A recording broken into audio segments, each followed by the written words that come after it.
ले जी, ये टॉपिक है आपका बिजनेस एथिक्स। ये उसने 2020 जनवरी में डाला है आपके सिलेबस में। पहले सिंपल एथिक्स था, अब उसने बिजनेस एथिक्स भी डाल दिया। तो बिजनेस एथिक्स, एक तो पहले के जो सीएमए स्टूडेंट्स हैं और जो सीएमएज हैं, both they are required to be committed to the ethical behaviour. Ethical behaviour से हमें कमिटेड रहना है। और स्पेशली जो आईएमए की statement of ethical professional practice के जो 4 स्टैंडर्ड्स हैं, जिनको मैं अक्सर निमोनिक सीसीआईसी से आपको कहता हूँ, याद रखें आप। ये आपको लाजमी ऑन टिप्स होने चाहिए। इनको मैं हमेशा कहता हूं कि बच्चों को मेमोराइज कर लें, ताकि आपको एग्जैक्ट पता हो कि कौन सी सिचुएशन किस स्टैंडर्ड में फॉल करती है।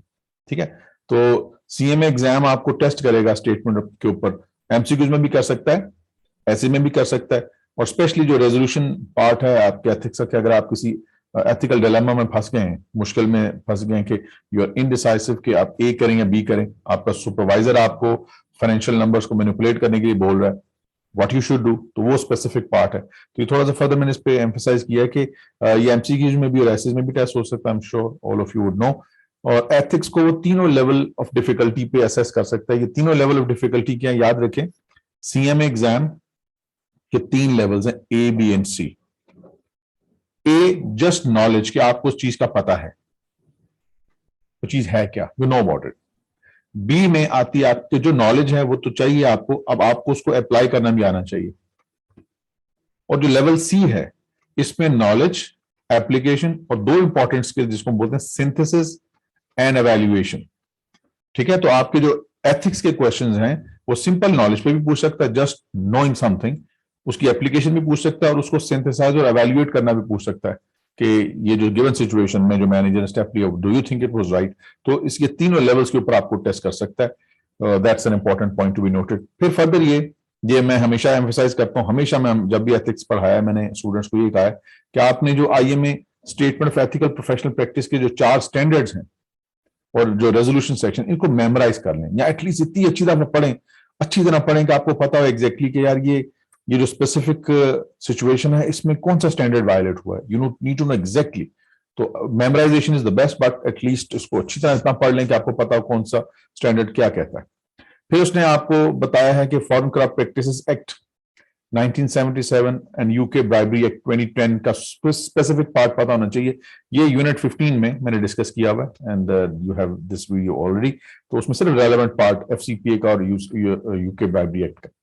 फिर उसके बाद इन लॉज को स्पेसिफिक बिजनेस सिचुएशंस में एप्लीकेशन क्या होगी, और ऐसे में खास तौर पर अगर एथिक्स से रिलेटेड ऐसे आता है तो ऐसे में स्पेसिफिकली आपसे पूछेगा कि identify the nature of ethical issue क्या है, और अब एज ए मैनेजमेंट अकाउंटेंट आप इसको कैसे रिजॉल्व करेंगे। ये स्पेसिफिक एरिया जो है आपको ऐसे टेस्ट करेगा। और फिर आपको आइडेंटिफाई करना होगा कि इलीगल और अनएथिकल बिहेवियर में क्या फर्क है। इलीगल बिहेवियर का मतलब आपने को कानून तोड़ा है, अनएथिकल बिहेवियर का मतलब आपने को कानून तो नहीं तोड़ा लेकिन वो चीज मॉरली ठीक नहीं है। May be it is not illegal but it is morally unacceptable. अभी हम डिस्कस करेंगे। सो this is the specific domain of ethics जिसमें हम देखेंगे। अब आती है जी बात बिजनेस एथिक्स की। जब हम बिजनेस एथिक्स कहते हैं तो बिजनेस एथिक्स की एप्लीकेशन बिजनेसेस और बिजनेस में इन्वॉल्व इंडिविजुअल्स पे है। It applies both to organisations and individuals within the organisation. अब प्रॉब्लम ये है बिजनेस एथिक्स में कि अगर कोई चीज बैड है वो तो हम आसानी से आइडेंटिफाई कर लेंगे, जैसा कि जो अच्छी एग्जांपल दी हुई है टेक्स्ट बुक में कि जो टॉक्सिक सब्सटेंस है उसको अगर पानी में डिस्चार्ज करते हैं, bad thing. Child labour exploitation, bad thing.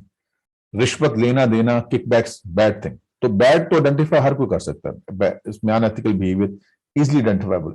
अब प्रॉब्लम ये है कि what do you call good.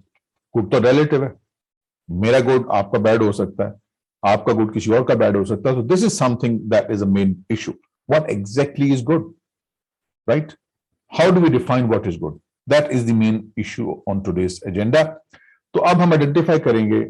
अच्छा, एक इंपॉर्टेंट पॉइंट ये मैं बता चुका हूं कि ease of identifying unethical behaviour. Unethical behaviour हम बड़ी आसानी से आइडेंटिफाई कर सकते हैं। मसला ये है कि हम राइट डिसीजन कहते किसे। That's the main issue in this, what exactly is right. तो we are going to study some concepts in ethics जो हमें समझाएंगे कि राइट एंड रॉन्ग क्या है। तो let's discuss this. First, ethics. Ethics simply एक एग्जामिनेशन है कि क्या चीज राइट है, क्या चीज रॉन्ग है, what is right and wrong, distinction between right and wrong, good and bad. इस एग्जामिनेशन को, इस अंडरस्टैंडिंग को हम एथिक्स बोलते हैं। गलत क्या है, ठीक क्या है, राइट। नेक्स्ट आता है जी मोरालिटी। मोरालिटी, आपने कोई एथिकल प्रिंसिपल्स अपनी ऑर्गेनाइजेशन को फॉलो करने, आपकी ऑर्गेनाइजेशन आपको कहती है डूज एंड डोंट्स, राइट। तो when we say morality, this is specifically application of ethical principle. कोई एथिकल प्रिंसिपल्स ऑर्गेनाइजेशन में स्पेसिफाई किए हैं, उसको फॉलो करना मोरालिटी है। There is an individual morality, we will discuss this in virtue later. So morality is the application of ethical principles. क्या ठीक है, क्या गलत है, ऑर्गेनाइजेशन एथिकल कोड में डिफाइन करती है, उसको फॉलो करना, एप्लीकेशन ऑफ एथिकल प्रिंसिपल्स को हम मोरालिटी बोलते हैं। फिर आ जाती बात virtue. Virtue is something that organisation doesn't teach you. ये आपकी इनहेरेंट, आपकी तरबियत में, आपकी सीखने में, आपके सोशल नॉर्म्स में आपको सिखाई गई, आपके मजहब में, रिलीजन में सिखाई गई। सो वर्चू बेसिकली आपकी इंडिविजुअल मोरालिटी है। इस मोरालिटी की जब हम बात करते हैं तो ये एप्लीकेशन ऑफ एथिकल प्रिंसिपल है, जबकि जब वर्चू कहते हैं तो ये आपकी individual morality, what do you think right to be right and wrong. तो ये बड़ी अच्छी एग्जांपल आपकी टेक्स्ट बुक में उसने दी हुई है। फर्स्ट करें कि एक मैनेजर ए है, वो ये समझता है कि जो टॉक्सिक सब्सटेंस है उसको पानी में डालना ये मुनासिब नहीं, ये मेरीन एक्वेटिक लाइफ के लिए बड़ा नुकसानदेह है। उसे even people can get sick when they consume the fish and other marine जो क्रीचर्स हैं उनको। तो ऐसे मैनेजर को जो जो समझता है कि बात ठीक ही नहीं है, वो doesn't go for the organisational code, ऐसे मैनेजर को बोलेंगे ये वर्चुअस मैनेजर है, nice person, he has his own distinction between right and wrong, तो ये बंदा वर्चुअस है। ऑन द अदर साइड एक दूसरा मैनेजर बी है, वो सिर्फ इसलिए टॉक्सिक मटेरियल को पानी में रिलीज नहीं करता क्योंकि उसकी कंपनी ने मना किया है, he follows the companies code. तो हम कहेंगे जी ये जो बंदा बी है, ही इज नॉट वर्चुअस, ये नेक आदमी नहीं है। But is he behaving morally? Yes, बिल्कुल, उसने मोरालिटी को फॉलो किया है, एथिकल स्टैंडर्ड्स को फॉलो किया है। तो हम कह सकते हैं कि दिस मैनेजर इज मॉरल, इसने स्टैंडर्ड को फॉलो किया, लेकिन वर्चुअस नहीं है, वो सिर्फ स्टैंडर्ड को फॉलो करा जो कंपनी कह रही।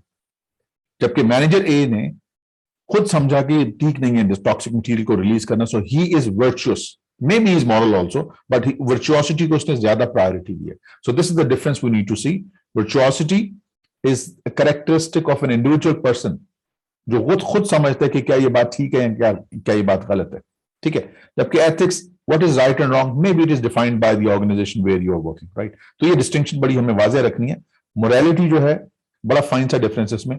मोरालिटी है एप्लीकेशन ऑफ एथिकल प्रिंसिपल जो आपकी ऑर्गेनाइजेशन में एप्लीकेबल है। एथिक्स क्या है? एथिक्स है कि क्या गलत है, क्या ठीक है। वर्चू आपका अपना मॉरल कोड, अपना जाती, what you think to be right and wrong. और फिर हमने डिफरेंस देखा है वर्चुअसिटी में, मॉरल बिहेवियर में। अब हम कुछ मॉरल फिलॉसफीज पढ़ने जाएंगे, एक सोच विचार करेंगे कि क्या ठीक है, क्या गलत है। गलत तो चलें, गलत पे मोस्टली लोग एग्री करते हैं, ठीक क्या है, that is what we want to see. So contemplation, what is right, what is wrong, क्या ठीक है, क्या गलत है, इस पे कुछ थोड़ा सोचेंगे। हम कुछ डिफरेंट कॉन्सेप्ट और डिफरेंट स्ट्रीम ऑफ थॉट्स देखेंगे, क्या ठीक है, क्या गलत है, ताकि इसकी बेसिस से हमें समझ लग सके कि हम डिस्टिंग्विश कैसे करें राइट एंड रॉन्ग, और कोई मॉरल जस्टिफिकेशन ढूंढें इन फिलॉसफी से कि गलत गलत क्यों है, ठीक ठीक क्यों है। तो आइए कुछ फिलॉसफीज देखेंगे, आपने एसीसी में पढ़ी होंगी, प्रोफेशनल अकाउंटेंट एक पेपर हुआ करता था पहले। तो let us briefly discuss these. पहली जो मॉरल फिलॉसफी है वो टेलियोलॉजी। टेलियोलॉजी फिलॉसफी ये कहती है कि मॉरली राइट डिसीजन वो होगा जिसमें एंड ठीक निकले। All that matters is the end. If and is good, all is well that ends well. That's what Shakespeare said. जो एंड ठीक हुआ वो फिर सब कुछ ठीक है। सो टेलियोलॉजी कहती है कि जो एंड ठीक कर दे, जो एक्शन एंड ठीक कर दे, कॉन्सिक्वेंस ठीक है, तो डिसीजन ठीक है। फिर टेलियोलॉजी से एक further stream with in teleology है, उसको बोलते हैं यूटिलिटेरियनिज्म। यूटिलिटेरियनिज्म टेलियोलॉजी की एक एक्सटेंशन समझ लीजिए। यूटिलिटेरियनिज्म बोलता है कि मॉरली राइट डिसीजन वो होगा which creates greatest good for greatest number of people. ठीक है, तो हम कह सकते हैं teleology focuses on the consequences of action in general and specific application of teleology is utilitarianism, जिसमें हम देखते हैं कि क्या एंड रिजल्ट पे greatest good for greatest number of people पैदा हुआ, क्या ज्यादा लोग इससे बेनिफिट उठा रहे हैं, लाइक रॉबिनहुड अप्रोच कि चंद अमीर लोगों को लूटो और ढेर सारे गरीब लोगों में बांटो. That exactly what I call utilitarianism or Robin Hood approach, greatest good for greatest number of people. Maybe ये बात ठीक नहीं, अनएथिकल है, लेकिन यूटिलिटेरियनिज्म कहता है कि अगर ज्यादा लोग खुश हैं, ज्यादा लोगों में वेलफेयर आपने बांटी है, उनको खुशियां दी हैं, तो that means decision is utilitarianism wise ये राइट डिसीजन था, greater good for greater number of people. फिर जो थर्ड अप्रोच है moral philosophy, deontology. The word deontology is driven from the duty. ये वर्ड आसानी से याद रखा जा सकता है, ड्यूटी, कि आपने ड्यूटी ठीक निभानी है. अच्छा डिसीजन वो होगा, मॉरली राइट डिसीजन, जहां आपने ड्यूटी निभाई है, चाहे मुजरिम आपका अपना बेटा हो. वो कहते एंड मैटर नहीं करता, आपने रूल निभाना है, आपने ड्यूटी निभानी है. Follow moral rule, law, even end are bad. End नहीं देखना, आपने रूल को फॉलो करना. ठीक है. सो अब दो बड़ी डिस्टिंक्टिव अप्रोचेज आ गई. यूटिलिटेरियनिज्म एंड थियोलॉजी फोकस करते हैं कॉन्सिक्वेंस पे, एंड पे. ऑन द अदर साइड जो डियोंटोलॉजी है वो कहती है एंड नहीं देखना, नॉट एंड मीन्स के किया काम कैसे, लीगल काम किया, ठीक है, मॉरल रूल फॉलो किया, एंड जो भी है आई डोंट केयर, एंड अच्छा या बुरा दैट इज सेपरेट इशू. क्या रास्ता ठीक यूज किया, रूल को फॉलो किया. तो ये दो अप्रोचेस एक दूसरे से अपोजिट हैं. That is the main problem कि हम राइट एंड रॉन्ग में कभी भी यूनिवर्सली एक फोकस एक पेज पे नहीं आ सकते. फिर जो अगला मॉरल फिलॉसफी का कॉन्सेप्ट है वर्च्यू एथिक्स. कह रहे जी मॉरली राइट डिसीजन वो होगा जो ना एंड पे डिपेंड करता है ना रूल पे डिपेंड करता है. मॉरली राइट डिसीजन उसको कहेंगे कि अगर एक शरीफ नफ्स इंसान, एक नेक इंसान ए ने जो डिसीजन किया, उन सिचुएशंस में बी भी वही डिसीजन करता है, इसका मतलब ये डिसीजन ठीक था. ठीक है. सो virtue ethics means if a virtuous person does the same in the same circumstances, इसका मतलब है भाई ये अगर कोई और होता वो भी यही करता, एक virtuous person, same person he would have done the same thing x y z, that means कि वो डिसीजन जो लिया गया वो ठीक है. तो बड़ी कंट्रास्टिंग एक अप्रोचेस हैं. ये एंड पे फोकस कर रही है, इसमें greatest good for the greatest number of people. Deontology कहती है सिर्फ रूल को फॉलो करे, एंड क्या है doesn't matter, follow the rule. Virtual ethics कहता है कि अगर virtuous person A B C they do the same thing in the same circumstances, तो फिर मॉडल वो डिसीजन ठीक था, वो एक्ट ठीक था. पांचवा जो बिल्कुल ही अपोजिट अप्रोच दे रहा है रिलेटिविज्म. वो कहता है कोई एंड नहीं, कोई रूल नहीं, कोई virtuous person doing the same thing. Relativism मतलब यह है कि मॉरली राइट डिसीजन वो है जो मेरे बिलीफ सिस्टम्स के मुताबिक चले. मैं अक्सर इसकी एग्जांपल देता हूं. हम बोलते हैं जी ये illegally Indian occupied Kashmir from our point of view, ठीक है, हमारे बिलीफ सिस्टम के मुताबिक this is what our state tells us, but with there they call it Pakistani occupied Kashmir. अब वो भी अपनी जगह ठीक है, हम भी अपनी जगह ठीक है, क्योंकि हम अपने अपने इंडिविजुअल पोजीशन से देखते हैं. हम बोलते हैं फ्रीडम फाइटर्स, वो कहते हैं आतंकवादी. So this distinction from the respective position, उसको रिलेटिविज्म बोलते हैं. अपनी अपनी सिचुएशंस, अपने अपने कॉन्टेक्स्ट के मुताबिक ठीक और गलत में डिस्टिंक्शन करना. So just a quick review. Theology सिर्फ एंड पे, थियोलॉजी की special application utilitarianism, greatest good for the greatest number of people as a consequence. Deontology just duty, follow the rule the law. Virtual ethics morally right decision वो कि अगर एक virtuous person भी वही करता जो आपने किया तो फिर मॉरली राइट डिसीजन. रिलेटिविज्म का मतलब भाई मेरा ठीक, आपका ठीक. We can't agree on the same. हम चीजों को अपने अपने पर्सपेक्टिव से देखते हैं. फिर जो अगला कॉन्सेप्ट है वो है जस्टिस. जस्टिस सिस्टम के बाद मॉरली राइट डिसीजन वो कंसिडर किया जाता है that gives one what deserves, जो जिस काबिल है उसको वो मिले. Equals are treated equally, unequals are treated unequally. इंसाफ के मुताबिक चला जाए. ठीक है. Justice could be used in different ways. आप इसको ज्यादा बेहतर समझने के लिए उसने 4 इसकी डिफरेंट आर्टिकुलेशन दी हैं. सोशल जस्टिस का मतलब यह है कि इकोनॉमिक बेनिफिट सबके लिए, जॉब अपॉर्चुनिटी सबके लिए, जेंडर मैटर नहीं करती, मजहब क्या मैटर नहीं करता, रेस क्या मैटर नहीं करती, सबको बराबर का चांस मिले. This is what you call the social justice. फिर अगला कॉन्सेप्ट इसी जस्टिस सिस्टम में है डिस्ट्रीब्यूटिव जस्टिस. डिस्ट्रीब्यूटिव जस्टिस का मतलब है कि जो एसेट्स हैं जराए बिजनेस के, they are to be allocated equally, or for the country as a whole, for the society as a whole, जो assets हैं वो सोसाइटी में इक्वली बांटे जाएं, सबको, सबका हक बराबर है. That is called distributive justice. फिर अगला है जनाब आपका रेट्रोएक्टिव जस्टिस, कि अगर किसी ने कोई नुकसान उठाया, किसी के साथ कोई ज्यादती हुई, तो कानून उसको कॉम्पनसेट करेगा. Compensate those who have suffered, जिनको अनफेयरली नुकसान पहुंचा उनको कानून कंप्लीट करे, और जिसने नुकसान पहुंचाया उसको खींचे. Punish those who did the wrong, तो जिसके साथ गलत हुआ उसको कॉम्पनसेट किया जाए, जिसने गलत किया उसको सजा मिल जाए. This is called retributive justice. अच्छा, उसके बाद जो नेक्स्ट कॉन्सेप्ट है, इसमें कुछ प्रीवियस टीम्स के अलावा कुछ और मॉरल फिलॉसफीज हैं जिनको समझना जरूरी है. कॉन्सेप्ट फेयरनेस का हम यूज करते हैं in our daily language, daily communication. Fairness, be fair, what does it mean? Fair का मतलब है कि सबको बराबर का मौका मिले. Something similar to which we discussed previously in social justice, but this concept is specific, कि सेम रूल सबके लिए, लेवल प्लेइंग फील्ड है सबके लिए, स्टैंडर्ड क्राइटेरिया ये सबके लिए सेम है, जेंडर, रेस, रिलीजन के अलावा. फिर नेक्स्ट कॉन्सेप्ट इसके अंदर है इंटेग्रिटी. ये हम फ्रीक्वेंटली यूज करते हैं वर्ड. इंटेग्रिटी आपका जमीर है, कॉन्शियंस, योर इंटरनल कंपस, जो आपको गाइड करती है कि क्या गलत है क्या ठीक है. ठीक है, so it varies from person to person. Integrity एक समझ लीजिए अंदर की आवाज, जो doppelganger, someone who inside you speaks when you are doing good और बैड, वो आपको रिस्ट्रिक्ट करेगा when you going to do something bad. So person does what he says, जो वो कहे करे भी. कंपैशनेट, कंपैशन, ऑनेस्टी, लॉयल्टी, ये सब इंटेग्रिटी में आते हैं. फिर नेक्स्ट है ड्यू डिलिजेंस, जिसको हम बाज दफा एथिकल ड्यू डिलिजेंस भी बोलते हैं. ड्यू डिलिजेंस का मतलब है कि थॉरो एवैल्यूएशन करें. अगर आप किसी बिजनेस कॉम्बिनेशन में जा रहे हैं या किसी इंडिविजुअल से बिजनेस करने जा रहे हैं, बिजनेस पार्टनर से, उनको जानना जरूरी है. Right, so due diligence means a complete examination of an organisation और एन इंडिविजुअल जिससे आप बिजनेस करना जा रहे हैं, ताकि रिस्क को असेस किया जा सके. कहीं किसी गलत कंपनी के साथ बिजनेस किया तो आपकी अपनी क्रेडिबिलिटी पे नुकसान आ सकता है. ठीक है, so ethical due diligence must be considered before taking over a business, before taking a business partner, so that you can keep your name out of the trouble. Next है fiduciary relationship.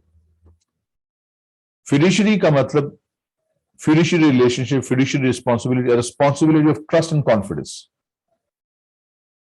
Right? आप जब किसी के best interest में काम करते हैं, तो it means you have a fiduciary relationship or fiduciary responsibility to that person. So it's a legal responsibility to act for the best interest of another. What you as a lawyer, you should act for the best interest of your clients. If you are the director, you should act for the best interest of the shareholders, and teachers should act for the best interest of students. अब क्या ऐसा करना चाहिए कि इस पे, it's a debatable point. Okay, to what extent have I been able to discharge my fiduciary responsibility? तो इस हद तक ओवरव्यू को आपको आना चाहिए. So let us see a few questions to see to what extent have we understood the idea. Question है पहला जी, क्या is the difference between morality and virtue? हमने थोड़ी देर पहले देखा morality ethical principles की एप्लीकेशन है जो आपकी ऑर्गेनाइजेशन में स्पेसिफाई किए गए. That's morality. This statement is correct. And virtues are the characteristics of morality of an individual. Virtues एक इंडिविजुअल की अपनी भी morality है, वो क्या कहती है, क्या गलत थी. This is what's called virtue. ये बात बिल्कुल दुरुस्त है, दोनों पार्ट स्टेटमेंट के ठीक है. Morality, application of ethical principles in an organizational context, and virtues are the characteristics of morality of the individual, what he thinks to be right or wrong. And what about B? This appears to be, it is the right option. Virtues are application of ethical principles, wrong. Morality is the application and morality is the correct. ये बिल्कुल opposite किया उसने जो ऊपर वाली statement, सो ये definitely गलत है. फिर कहता है morality is the understanding of what is right and wrong. What is right and wrong, इस चीज की अंडरस्टैंडिंग को हम एथिक्स बोलते हैं. तो ये पहला पार्ट गलत हो गया इसका. And virtues are the characteristics of morality, ये बात दुरुस्त है, बिल्कुल ठीक है. Morality and virtues are synonymous, नहीं, they are not the same words. Morality emerges from the application of ethical principle of the organization, and virtue is something inherent within a person's head, what he thinks to be right and wrong. So A is the right answer, और ये आपका जवाब आ गया. Next देखिए जी, which branch of moral philosophy emphasizes the outcome of the decision, कि जो नतीजा है, जो consequence है, in the term of greatest good for the greatest number of people, this is clearly utilitarianism. Greatest good for the greatest number of people. Teleology focuses on the consequence in general, whereas utilitarianism explicitly focuses on the greatest good for the greatest number of people. Deontology focuses on the duty, and virtue ethics is what a virtuous person would have done in the similar situation. So that makes A to be the correct option. Next, relativism is the branch of moral philosophy जिसमें कोई right wrong नहीं है. क्या right है जो मेरे context में right है, आपके लिए क्या right है जो आपके context में right है. Just like the example with Pakistan occupied Kashmir and Indian occupied Kashmir. So कहते जी, it regards the moral good as derived from the outcome of an action or a decision. That is teleology. It denies the existence of a universal moral principle. Relativism कहते हैं जी कोई चीज अच्छी बुरी universally नहीं है. अच्छा बुरा डिटरमिन होता है आपकी रिस्पेक्टिव पोजीशंस पे. This is absolutely what the relativism is all about. Asserts what is good derives from the action or the decision itself, regardless of the outcome. That is from the duty. Follow the law. Follow your duty. So this is deontology. And everyone should receive what is deserved. That is the fairness. So B is the right answer. Denies the existence of universal moral principle. Next, how do teleology and utilitarianism differ? किस तरह different? Teleology focuses on the outcome in general. अभी देखा ना कि दोनों apparently the pair to seem. Theology focuses on outcome. Theology का focus है नतीजे पे in general, whereas utilitarianism focuses on the greater good, on the greatest number, for the greatest number of people. This is absolutely right. And I think we need to look no further. This perfectly describes the situation. Then, this is a more practical application of business ethics. Country X government officials are in Country X, government officials are expected to be paid reasonable amounts to facilitate performance of routine services. Country X में रिवायत है रिश्वत देना लेना.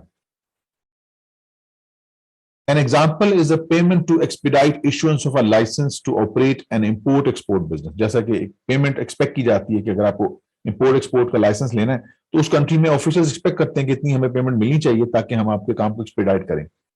तो एक वहां के एक समझ लो पार्ट ऑफ देयर सिस्टम है. This facilitation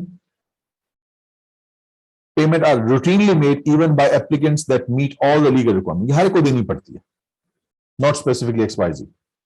These facilitation payments are routine. So, including payments of statutory fee. जो statutory fee देनी वो तो है, ये जो उसको ग्रीस मनी बोलते हैं, रिश्वत क्लियरली ये रिक्वायर्ड है वहां पे, हर किसी को देनी पड़ती, चाहे आपकी सारी डॉक्यूमेंटेशन कंप्लीट हुई है नहीं.